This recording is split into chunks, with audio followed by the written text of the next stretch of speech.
Damos gracias al Señor en esta nueva oportunidad que se nos presenta de llegar a su casa, llegar a su hogar con una palabra de bendición. Poder llegar a su vida es un privilegio que la vida nos regala, es un privilegio que Dios nos da de poder bendecirles con una palabra de parte del Señor. Así es de que bienvenidos a este tiempo de estudio bíblico, bienvenidos a este tiempo donde creemos que Dios ha venido ministrando, ha venido hablando en nuestras vidas y nos da el enorme privilegio de ser esos vasos que Dios puede usar para llevar un mensaje de bendición a su casa, llevar un mensaje de bendición a su familia y, por qué no decirlo, a esa vida que necesita tanto escuchar la palabra del Señor. Bueno, y es maravilloso poder estar para estudiar la palabra del Señor. Así que les invitamos a que alicen la Biblia, el cuaderno de notas y estemos muy atentos a lo que Dios hablará en este momento. Vamos a estudiar hoy un tema especial muy dado para el tiempo de hoy y es algo sobre la ascensión del Señor Jesús. Pero en sí el tema que vamos a tratar hoy, el título que vamos a tratar hoy en nuestra enseñanza es Beneficios de la ascensión del Señor Jesús. ¿Qué beneficios nos trajo a nosotros?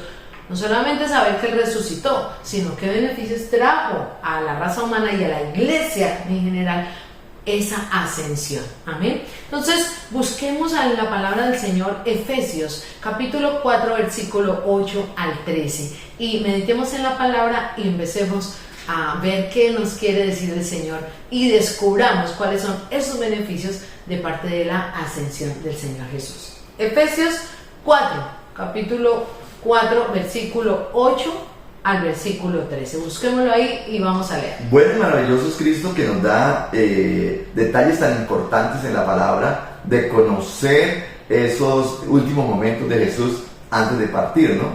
Y Efesios nos muestra con claridad cómo y qué quiere Dios de la bendición para el pueblo al darnos esa grande bendición de poder ver a Jesús ascender. Y lo más importante es qué nos deja y cuáles son sus promesas cuando Jesús asciende al cielo. Efesios 4 del 8 al 13. Dice la palabra del Señor así: por lo cual dice, subiendo a lo alto, llevó cautiva la cautividad y dio dones a los hombres. Y eso de que subió, ¿qué es sino también había descendido primero a las partes más bajas de la tierra? El que descendió es el mismo que también subió por encima de todos los cielos para llenarlo todo. Y Él mismo constituyó a unos apóstoles, a otros profetas, a otros evangelistas, a otros pastores y maestros, a fin de perfeccionar a los santos para la obra del ministerio, para la edificación del cuerpo de Cristo, hasta que todos lleguemos a la unidad de la fe y del conocimiento del Hijo de Dios, a un varón perfecto, a la medida de la estatura de la plenitud de Cristo. Cuando Pablo le escribe allí a la iglesia que está en Éfeso, quiso darles algunos detalles de beneficios, quiso darles algunos detalles de cómo haya sido el asunto y cuál es esa gran bendición que tenemos nosotros. ¿Por qué no decirle al Señor en esta hora, Señor, háblanos? ¿Por qué no decirle al Señor a través de una oración, Señor, bendícenos con su palabra? Vamos a hablar entonces al Señor para pedir esa dirección y poder escuchar la voz de Dios en esta hora.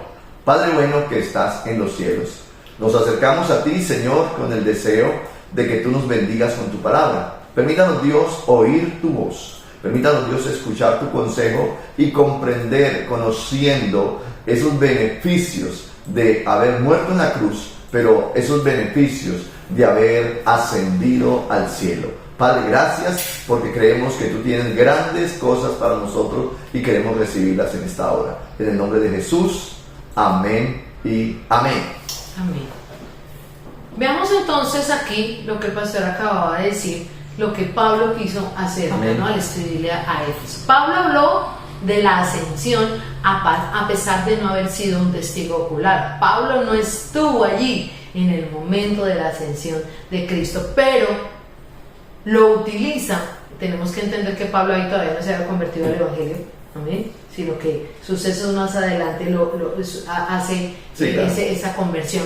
Entonces, pero de lo que él escucha, de lo que han predicado sus discípulos, los apóstoles, dice: hombre, voy a darles a conocer a ustedes también algo acerca de la ascensión. Aunque no lo vieron mis ojos, lo creo y estoy completamente seguro de ello. La ascensión debe llenarnos de alegría, ¿sí? ¿Y por qué llenarnos de alegría? No diría, pero ¿por qué si Jesús está yendo? ¿Sí? ¿Por qué si el Maestro está dejándonos? ¿Sí? Pero la ascensión debe llenarnos de alegría, pues garantiza nuestra entrada al cielo. Es decir, que así como Cristo asciende al cielo, un día la iglesia ascenderá al cielo. Un día, la Biblia dice, y los muertos en Cristo resucitarán primero. ¿Sí? Luego nosotros, los que habremos quedado, seremos arrebatados juntamente con ellos para estar allí en la preciosura del cielo, donde Cristo ya nos comprobó que sí hay cielo porque Él ascendió allí. ¿Sí? Y hermoso es esto. Entonces, la ascensión del Señor nos tiene que llenar a nosotros de alegría, de gozo, de felicidad, porque un día ascenderemos también. Esto es maravilloso poder comprenderlo. Entonces, veamos algunos beneficios netamente de la ascensión del Señor Jesús. El primer beneficio lo encontramos y es el triunfo de la ascensión. Ese es el primer beneficio. Para los que están tomando nota allí, primer punto.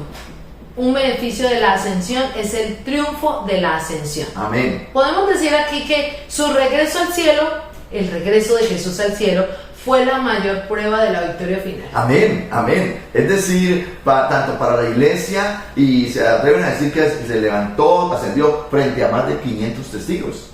Entonces, cuando encontramos esta escena maravillosa, nos está mostrando el Señor inmediatamente el triunfo, ¿sí?, de no haberse quedado en la tumba. El triunfo de no haber quedado allí a la profundidad de la tierra donde descendió, ¿cierto? El triunfo de que Jesús no está muerto. El triunfo para el cristianismo, y esto hay que recalcarlo muy, muy fuerte, y lo hacemos mucho en tiempo de la Semana Santa también, donde dicen el triunfo de Jesús fue haber ido a la cruz. No, porque en ese entonces todo el mundo, o la gran mayoría que debía pagar con pena de muerte, eran crucificados. Claro. Y era normal la pena de muerte en ese entonces. El triunfo de Jesús es haber resucitado. ¿Sí? Y una de las pruebas más fidedignas que tenemos de la resurrección de Jesús y el triunfo de Jesús es su ascensión al cielo, y que no lo hizo en secreto, no lo hizo por allá escondido. Más de 500 testigos estuvieron presenciando la ascensión de Jesús. Entonces, triunfo de la ascensión del Señor Jesús. Decimos, su regreso al cielo fue la mayor prueba de la victoria final. Pero también podemos ver que en este momento el Señor reconquista al mundo. Amén. Amén. Reconquistó al mundo. Dice la palabra que Él vino para reconciliar consigo al mundo. ¿Desde cuándo el mundo está separado? ¿Desde cuándo el ser humano está separado de Dios? Desde Adán. Desde Adán está separado. Y uno de los negocios que quiso hacer Satanás con Jesús el día de la tentación, ¿sí?, cuando estuvo Jesús allí en el desierto, en un ayuno, Satanás se aparece y le dice, en medio de la crisis quizás del ayuno de Jesús, le dice, si postrado me adoraren, le entregaré todos los reinos del mundo. ¿Por qué Satanás está negociando con los reinos del mundo? Porque están bajo su dominio. El hombre lamentablemente le entregó el mundo con su pecado a Satanás. Entonces Satanás quiso negociar con Jesús ahí. Y Jesús le respondió con la palabra, dijo, escrito está, y chao, ¿cierto? Pero entonces mira cómo Jesús en la cruz del Calvario, ¿sí?, viene y muere y reconcilia, no en la cruz sino en su resurrección, ¿sí?, en levantarse de la muerte, está reconciliando al mundo, está rescatando al mundo otra vez para el Padre, para el reino de los cielos como tal. Entonces estamos diciendo que uno de los triunfos es que pudo reconquistar al mundo para sí. Así es, pastor. Pero algo maravilloso de ese triunfo de la ascensión de Jesucristo es que Él venció sobre Satanás. Satanás fue vencido allí, amén, porque Satanás creía que el Señor Jesucristo se iba a quedar allí. Sí, claro.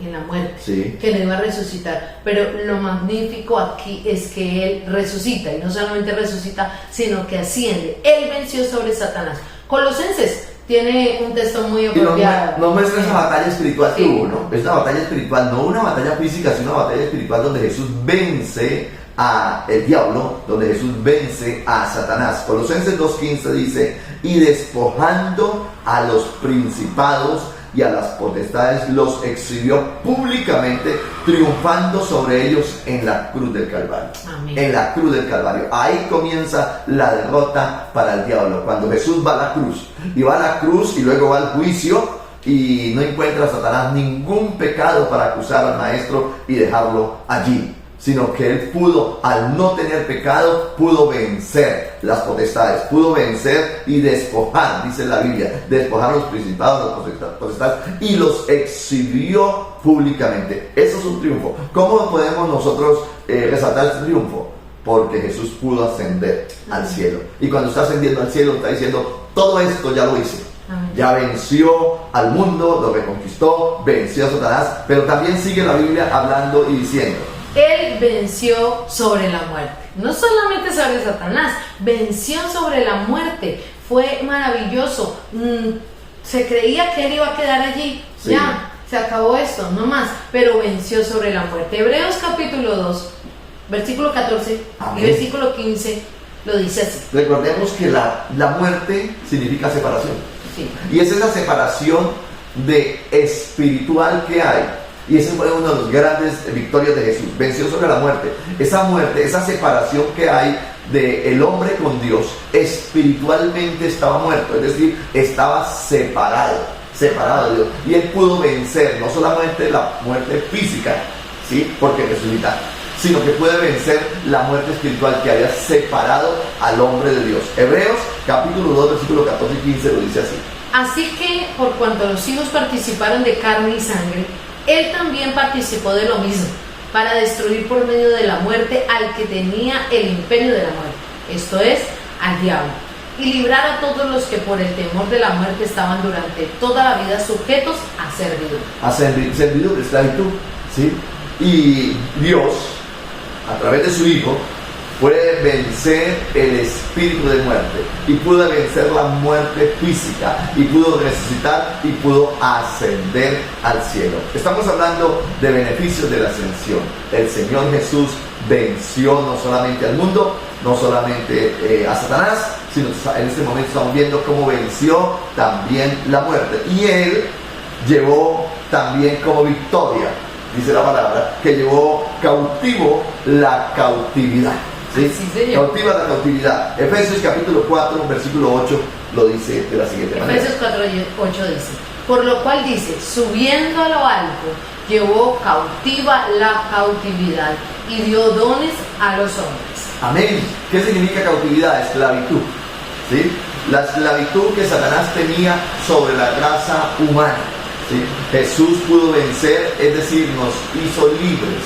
Él tiene la capacidad de sernos libres, por lo cual dice, subiendo a lo alto, llevó cautiva la cautividad. Aquello que nos apresaba, aquello que nos esclavizaba, Jesús rompió las cadenas de la esclavitud y dio dones a los hombres. Esta última parte me fascina cuando habla de dones e inmediatamente nos remite al siguiente beneficio.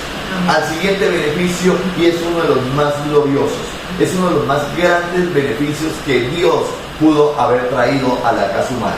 Cuando Jesús asciende al cielo y está frente a sus discípulos, minutos previos, un tiempo previo, está hablando con ellos y hay una congoja en los discípulos impresionante, hay un dolor, hay una agonía en ellos porque se va a ir ¿quién?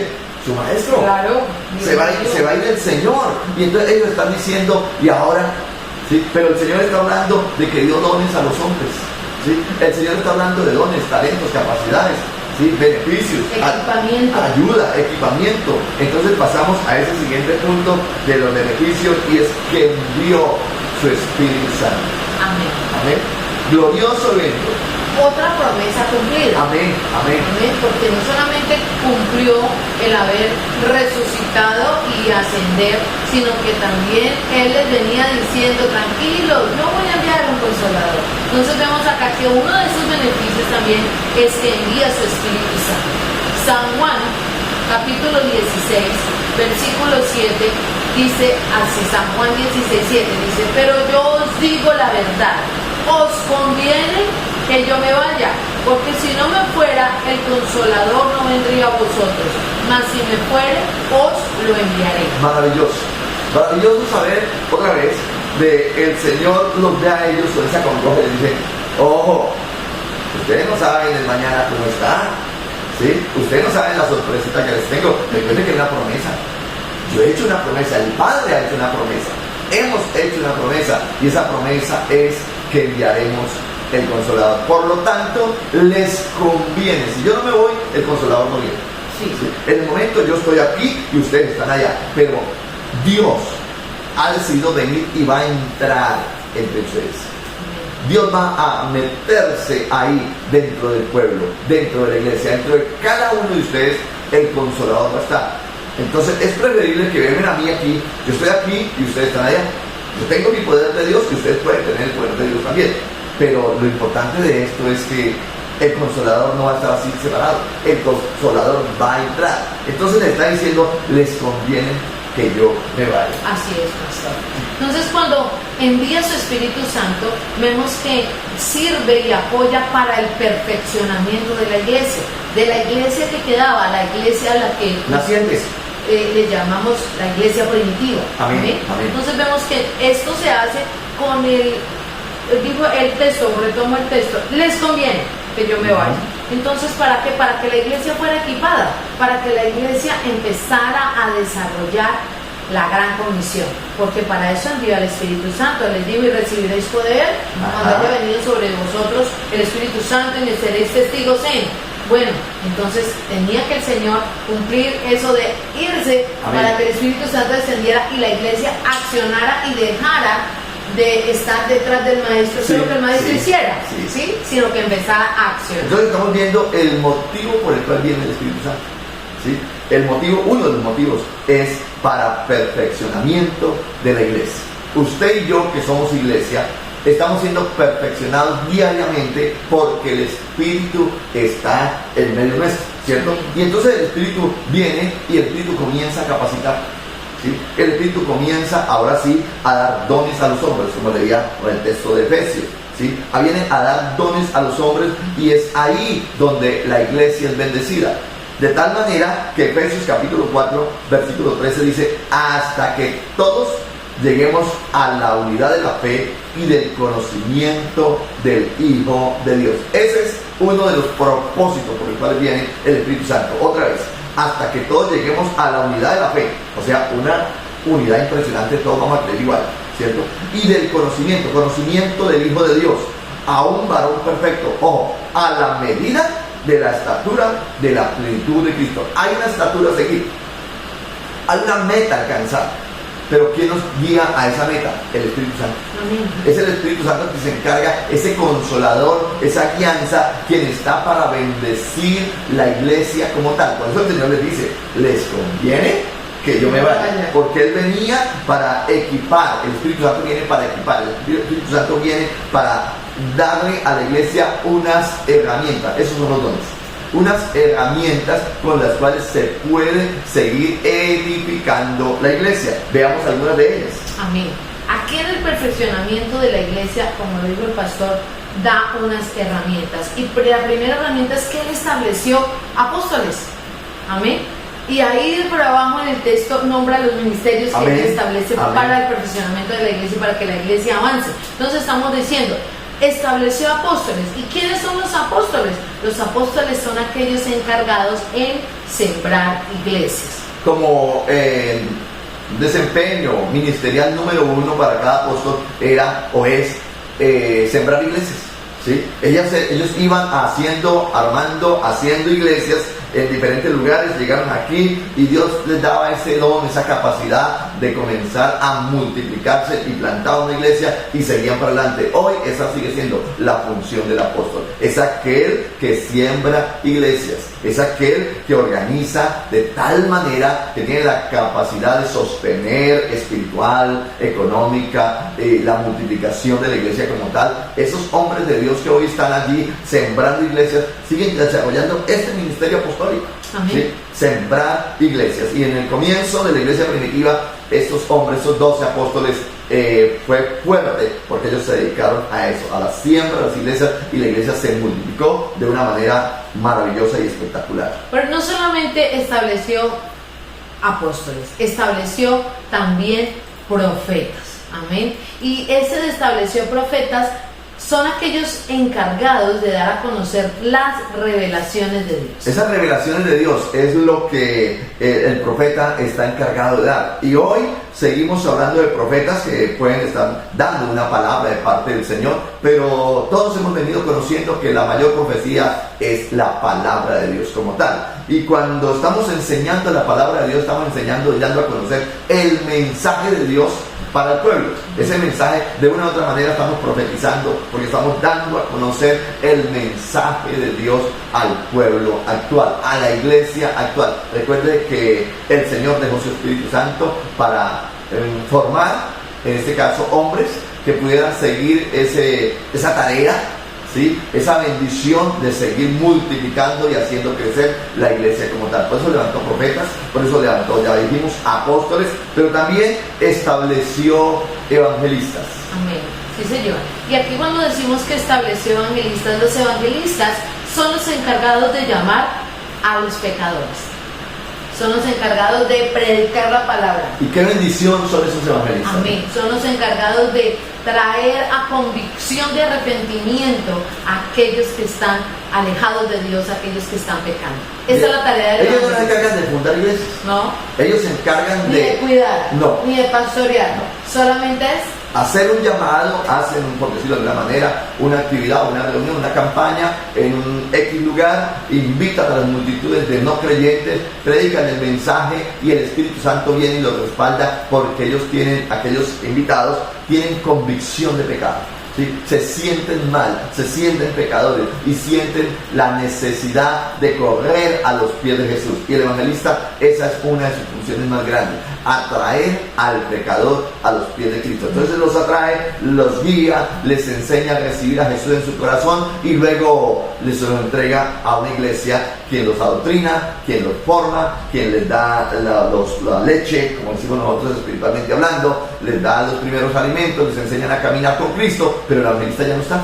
El evangelista ya se fue a seguir llamando pecadores al arrepentimiento. Ese ministerio es muy hermoso, el ministerio del evangelista como tal. Pero también el Señor dio dones, dio capacidades, dio herramientas para la edificación de la iglesia y estableció pastores y maestros. Amén. Otros dos ministerios ahí. Pastores y maestros son los encargados de coger a aquellos pecadores que se arrepienten, ¿cierto? Que deja el evangelista, y coger esos pecadores que se arrepienten y comenzar a enseñarles los rudimentos de la palabra.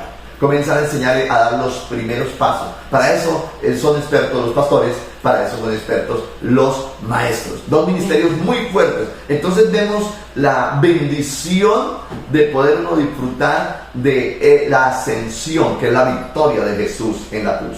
Esa ascensión de Jesús al cielo. Entonces es cuando vemos nosotros la maravillosa oportunidad de decir, cuando escuchamos a Jesús decir, ya me voy, les conviene que yo me vaya, pero no los dejaré huérfanos. Amén. Vendré a vosotros, y nos entregó ese segundo beneficio, que es el Espíritu Santo de Dios. Y estamos llegando a la conclusión, hablando de beneficios que han traído la ascensión de Jesús. Entonces podemos decir, la ascensión del Señor Jesús nos regala multitud de beneficios, y es decisión del ser humano hoy tomarlos o desecharlos. ¿Sí? Estamos nosotros viendo el cuadro completo, le hemos dicho así, de la función o ministerio de Jesús. Jesús nace, está allí, crece en medio de un pueblo judío, pero a los 30 años decide dar a conocer y comenzar su ministerio.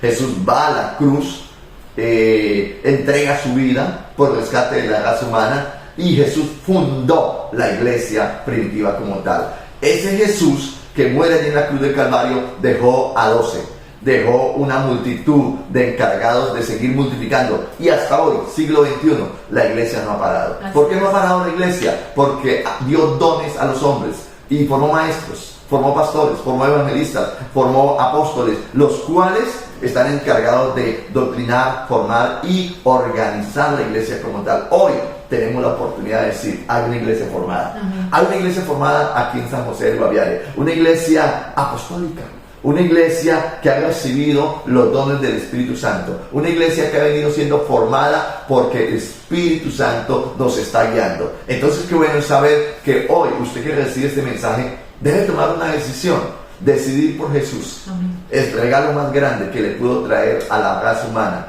el Dios del cielo, es haber entregado a Jesús. Pero hoy el ser humano tiene que tomar una decisión. ¿Acepto a Jesús y sus regalos en mi corazón o simplemente lo rechazo y digo, no me interesa? Pero yo sé que hoy la palabra la están recibiendo personas muy inteligentes, personas muy conscientes de que se necesita un Salvador, personas muy conscientes que necesitamos a Jesús para poder entrar al cielo y un día ascender como Él pudo ascender. Si usted dice, me interesa caminar con Jesús, yo le invito para que le pida perdón a Dios por sus pecados. Yo le invito para que reciba a Jesús en su corazón y repita conmigo esta oración.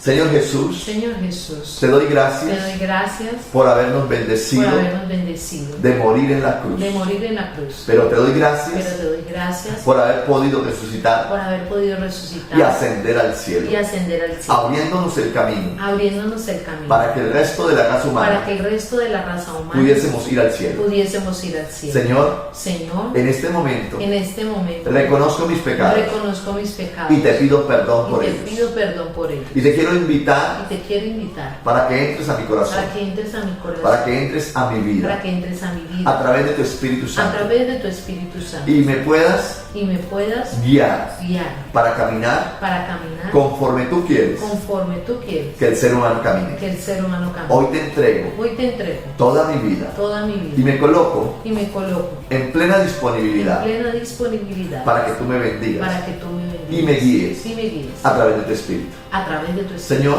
Señor, regálame las fuerzas regálame las fuerzas para poder congregarme, para poder congregarme, para poder crecer en ti, para poder crecer en ti, para poder participar para poder participar como miembro de como iglesia miembro de la iglesia y poder seguir y poder seguir tus pisadas. tus pisadas. Esto lo suplico Esto lo suplico en el nombre en el nombre de Jesús de de Nazaret. Jesús de Nazaret. Amén Amén. y amén. Amén. Qué maravilloso es poder comprender la palabra. Qué maravilloso es poder comprender los beneficios de Jesús haber ascendido al cielo. Amén. Así estamos llegando nosotros al final de esta palabra, pero sin antes invitarles, ¿no? Amén. Invitarles a nuestros cultos todos los domingos, 7 de la mañana, 9 de la mañana y 11 de la mañana. Estaremos aquí en San José del Guaviare dándoles una palabra de bendición para que todos y cada uno de ustedes puedan recibir la palabra y seguir creciendo en el conocimiento del Señor.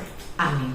Invitarles también para que los niños participen de nuestra iglesia infantil. Todos los sábados a las 10 de la mañana, de 10 a 11 de la mañana, estamos aquí en nuestra congregación teniendo un espacio para discipular a los niños en el conocimiento de la Biblia y para que puedan amar y predicar a Jesús con todas sus fuerzas y todo su ser. Dios los bendiga, que tengan una semana de gran éxito y que estemos en comunión con el Señor. Bendiciones para todos.